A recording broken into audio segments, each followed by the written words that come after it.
of the ship. But before we do that, we must consider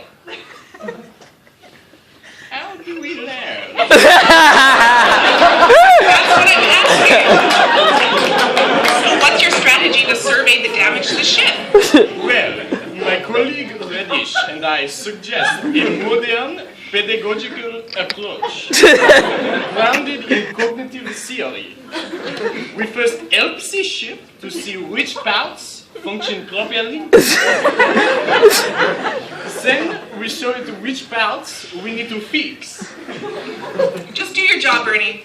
Someone get Irfan's ear from engineering. It's not looking good down here, Captain. The auxiliary fuel canisters are rapidly discharging. We're losing a lot of gas out the back end. What are you telling me, Irfan? We need to jettison the second-rate fuel canisters. They're just dead weight. There's no way to get the ship moving without losing them. Is there another way to harness those canisters? I'll need to check the charge on the fuel cells to see whether they're worth keeping. I'm going to run a series of 4 preliminary tests. I'll get back to you when it's done. Thanks, Irfan.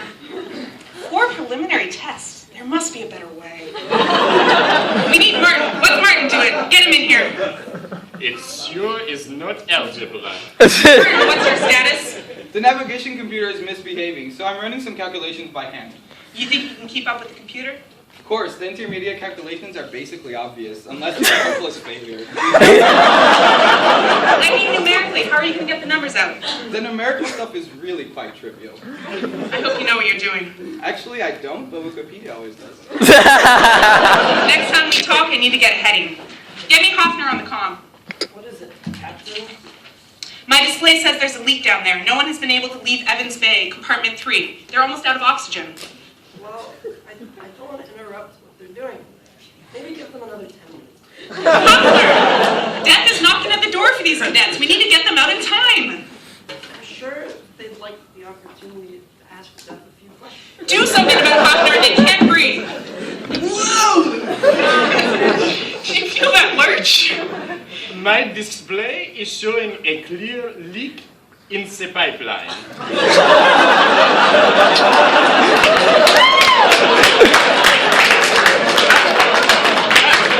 It is a copper pipeline, a leaky copper pipeline. We are losing our copper pipes faster than I can say it. Try to fix this, Bernie. Right now. Irfan on the other line. Irfan, talk to me. I completed my test. My test indicated that it would be sufficient to eject the canister if there were less than 40%. However, Ensign Stamper Kern has made his own call and jettisoned everything under a 59%. Doesn't he know that those units dropped power on a research mission? How will we proceed with less than 35% power? Captain, I think he was unsatisfied with the results of the imploding photon gas test. Irfan, work on devising some better tests. Martin, do you have a course for me yet? Yes, Captain. Just enter these coordinates and we'll be off in no time.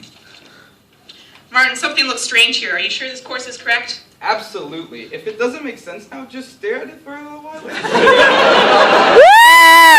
Okay, Irfan, touch on Martin's trajectory. And engage. Engage. Engage. Are we moving? I think what we are experiencing is that it is hard to overcome the cultural inertia.